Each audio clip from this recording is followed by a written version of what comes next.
Hello everyone, welcome to my channel. जो आज हम पढ़ने जा रहे हैं जो कि आप लोगों का सेकंड क्लास है। ये फर्स्ट क्लास हमने इसके पहले का देख लिया था, जो कि यूनिट नंबर 17 हम यहाँ पर डिस्कस करने जा रहे हैं। तो इसके पहले भी फर्स्ट यूनिट हमने कंप्लीट कर ली थी फर्स्ट बार में। तो अब हम यहाँ पर देख रहे हैं जो कि आप लोगों का है अपवाह तंत्र, जो कि यहाँ पर आपका है अपवाह तंत्र दैनिक सिस्टम, जो कि भारत की जो नदियां हैं, नदियां के बारे में इसमें बताया गया है कैसा क्या होता है। तो देखिए, इसमें से आप लोगों के 1 से 2 क्वेश्चंस जरूर आना है ये टॉपिक से।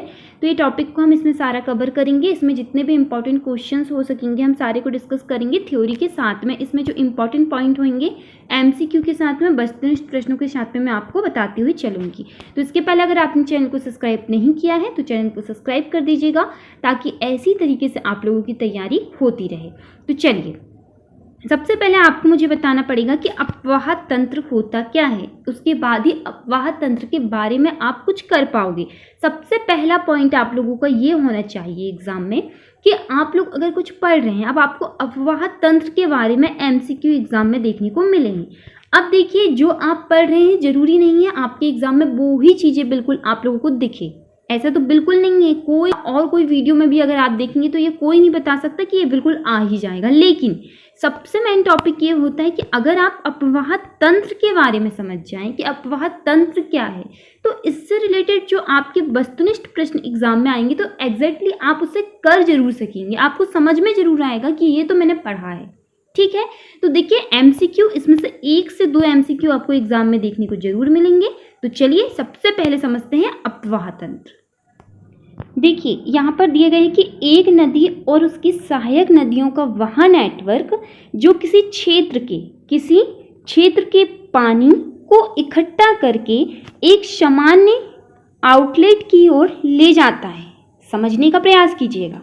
एक नदी है, उसकी जो एक नदी की कितनी सहायक नदियाँ होती है अलग अलग तरीके की, जो कि अभी हम सहायक नदी के बारे में इसमें आगे चर्चा करेंगे। इसमें बहुत सारे वस्तुनिष्ठ प्रश्न बनते हैं। ठीक है, तो एक नदी, उसकी सहायक नदियों का वहाँ नेटवर्क, उसके आसपास का जो नेटवर्क, जो किसी क्षेत्र, जो किसी भी तरीके का क्षेत्र हो सकता है किसी भी तरीके का क्षेत्र, तो वह क्षेत्र के पानी को इकट्ठा करके, अब यहाँ इधर का पानी को ये इकट्ठा कर रहा है, ठीक है, इकट्ठा करके एक सामान्य आउटलेट की ओर ले जाता है, एक सामान्य आउटलेट की ओर ले जाता है। वह क्या होता है?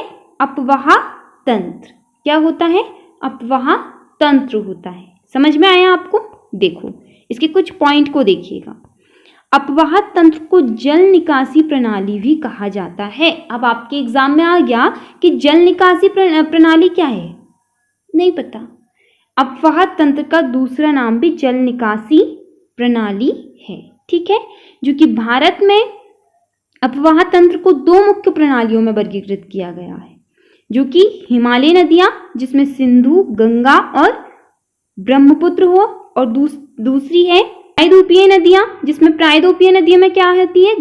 गोदावरी, कृष्णा और कावेरी। ए पॉइंट को याद रखिएगा। आप चाहें तो आप स्क्रीनशॉट ले सकते हैं, इसे याद रखिएगा। MCQ तभी समझ में आएंगे। ठीक है, तो ये है जो कि अपवाह तंत्र का जो बेसिक चीजें हैं, इसे आपको ध्यान में रखोगे तो आगे की जो MCQ है उसे आसानी से समझ लेंगे। तो चलिए, अब हम इसके इंपॉर्टेंट MCQ को डिस्कस करेंगे जो एग्जाम में आने की संभावना पूरी तरीके से है। फर्स्ट क्वेश्चन आपके सामने पूछा गया है कि ठोस घर जलप्रपात किस राज्य में स्थित है। इंपॉर्टेंट क्वेश्चन है ये, बिल्कुल इसे आप लोगों को ध्यान में रखना है। तो बताइए कि ठोस घर जलप्रपात किस राज्य में स्थित है? बताइए, सभी लोग ऑप्शंस देखिएगा।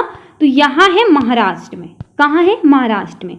अब देखो कि जो कि ठोस घर जलप्रपात पश्चिमी भारत में कोकण क्षेत्र में किनारे पर सतारा शहर में 20 किलोमीटर दूर ठोसघर के छोटे गांव के पास स्थित एक दार्शनिक स्थल है, जो कि जलप्रपात की एक श्रृंखला है। उनमें से कुछ जो कि 15 से 20 मीटर ऊंचे और इनमें से एक लगभग 200 मीटर ऊंचा है। ठीक है, ये पॉइंट को भी याद रखिएगा। हम एक क्वेश्चन से 2-4 क्वेश्चंस इकट्ठे देखेंगे, जो कि आप लोगों को आपको इन्हें भी समझना है, इससे MCQ बनते हैं। ठीक है, तो मैं आप लोगों को उसी क्वेश्चन से रिलेटेड अन्य जानकारी भी प्रोवाइड कराऊंगी, तो वीडियो पर अंत तक जरूर बने रहना। नेक्स्ट क्वेश्चन आप लोगों के सामने पूछा गया है कि भारत की निम्नलिखित नदियों में से कौन सी दामोदर नदी की सहायक नदी नहीं है। अब यहाँ पर क्वेश्चंस में कंफ्यूज हो जाते हो, कई बार नदी है पढ़ लेते हो कि हाँ इसमें तो किसकी, जो कि दामोदर नदी की सहायक नदी पूछी गई है, फटाफट से क्लिक कर दी। नहीं है पूछे गए, ये ध्यान में रखना कि दामोदर जो नदी है उसकी सहायक नदियां इनमें से कौन सी नहीं है। तो वराकर, इंद्रावती, जमुनिया, वीरा। तो बताइए कौन सी दामोदर नदी की सहायक नदी इनमें से नहीं है।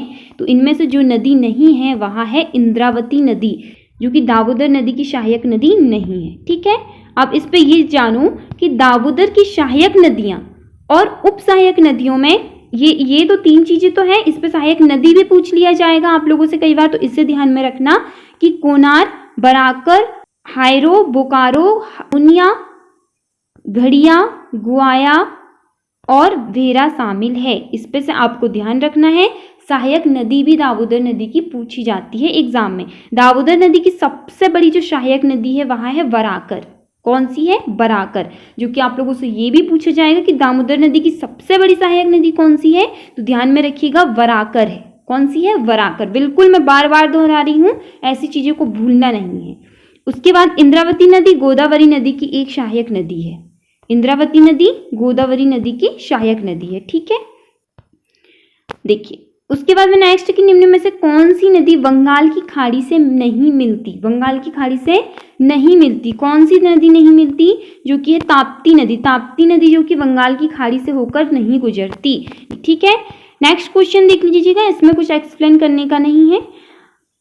गंडक नदी दो धाराओं काली गंडक और एक और कौन सी यहाँ नदी है के मिलने से बनती है। बताइए काली गंडक और कौन सी नदी है। तो यहाँ पर ऑप्शंस देख लो चारों पहले तो इस पे आपका करेक्ट आंसर हो जाएगा त्रिशूल गंगा। त्रिशूल गंगा, जो कि त्रिशूल गंगा जिसे त्रिशूली नदी के नाम से भी जाना जाता है, गंडक नदी की प्रमुख सहायक नदियों में से एक है। Important point. ठीक है, नेक्स्ट देख लेते हैं। वीडियो पर अंत तक बनी रहना है, सारे क्वेश्चंस को अटेंड करना है। बाद में ये नहीं कि इससे क्वेश्चंस नहीं आए, क्योंकि आपने पूरे क्वेश्चंस को अटेंड किया ही नहीं तो इसमें हमारी कोई गलती नहीं। तो इसलिए वीडियो पर अंत तक बने रहे, सारे क्वेश्चंस को अटेंड करें, सारे इंपॉर्टेंट पॉइंट को देखें। ठीक है, अब देखिए गंगा नदी बिहार के किस स्थान पर गंगा नदी से मिलती है। गंगा नदी में मिलती है। तो आप लोगों के यहाँ पर ऑप्शंस दिए गए हैं, मुझे फटाफट से इसका आंसर कमेंट सेक्शन पर बता दीजिएगा आप लोग। तो इसका राइट आंसर हो जाएगा छपरा नदी। छपरा नदी जो कि गंगा नदी बिहार के किस स्थान पर गंगा नदी में मिलती है, तो छपरा। ठीक है, अब इसका थोड़ा सा जानो, जो कि गंगा नेपाल के नप्पा से निकलती है और गोपालगंज में बिहार में प्रवेश करती है। वही गंगा छपरा में गंगा नदी से मिलती है, इसलिए विकल्प 2 सही है। ठीक है, चलो नेक्स्ट क्वेश्चन। कोई डाउट हो तो आप बिल्कुल कमेंट सेक्शन पर पूछ सकते हैं। श्रीशैलम जल विद्युत ऊर्जा संयंत्र किस नदी पर बनाया गया। इंपॉर्टेंट क्वेश्चन से ये क्वेश्चन आ सकता है एग्जाम में। बताइए किस नदी पर बनाया गया था। यहाँ पर आप लोगों के सामने ऑप्शंस है, इसका करेक्ट आंसर बता दीजिएगा। इसका करेक्ट आंसर हो जाएगा आप लोगों का कृष्णा नदी। कौन सी नदी? कृष्णा नदी, जो कि श्रीशैलम बांध आंध्र प्रदेश के कुरुनूल जिले में स्थित है।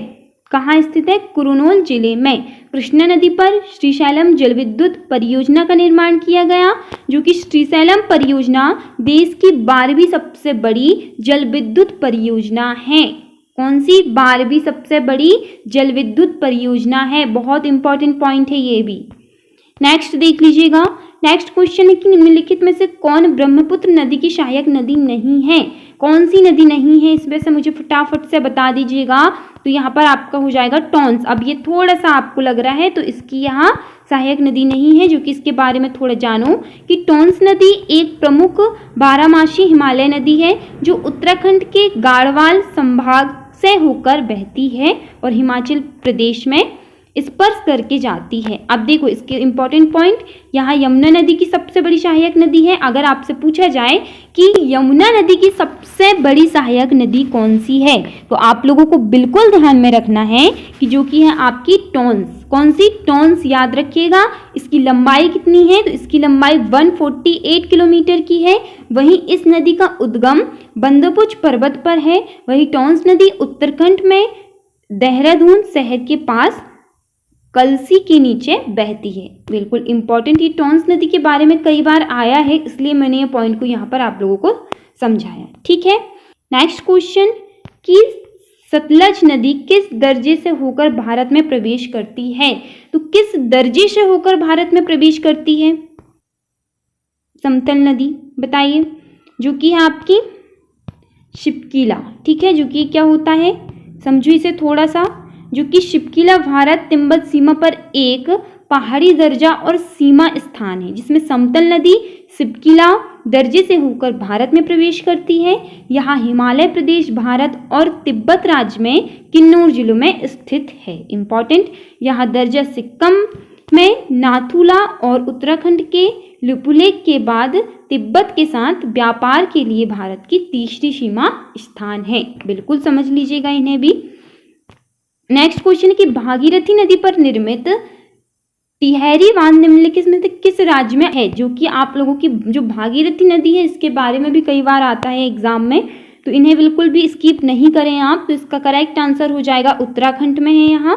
तो ऑप्शन नंबर 2 आपका बिल्कुल राइट आंसर हो जाएगा। ठीक है, जो कि इसे समझिए कि टिहरी बाग भारत और दुनिया में सबसे ऊंचा बाग है, वहीं उत्तराखंड में एक चट्टान और मिट्टी से भरा तटबंध बांध है। ठीक है, नेक्स्ट क्वेश्चन देख लो कि कर्नाटक में निम्नलिखित में से कौन सा बांध स्थित है? तो कौन सा है? तो वो की है आप लोगों का तुंगभद्रा बांध। ठीक है, इस पर कुछ एक्सप्लेन करने का नहीं है, इससे इतनी ऐसे क्वेश्चंस आते हैं। मूसी नदी निम्नलिखित में से किस नदी की सहायक नदी है? किस नदी की सहायक नदी है मूसी नदी? जो कि है कृष्णा नदी की। बिल्कुल भी याद रखिएगा आप लोग, ऑप्शन नंबर 3 राइट आंसर। जो कि मूसी नदी को और भी नामों से जाना जाता है, जो कि मूसी नदी को मुशिनुरो या मूसा नदी या मुचुकुंडा के नाम से भी जाना जाता है। ठीक है, 3 नामों से जाना जाता है। हैदराबाद मूसी नदी के तट पर स्थित है। उस्मान सागर और हिमायत सागर इस पर बने बांध है, जो हैदराबाद के लिए पानी के स्रोत के रूप में काम करते हैं। ठीक है, ठीक है, तो ये रहे आपके बिल्कुल इंपॉर्टेंट पॉइंट विथ आप लोगों की थ्योरी, उसके साथ में एमसीक्यू जो हमने डिस्कस किया। अगर आप लोगों को वीडियो पसंद आया हो तो चैनल को सब्सक्राइब करें, लाइक करें और इसी तरीके की जानकारियों के लिए हमें आप सब्सक्राइब करते रहिए। Thank you.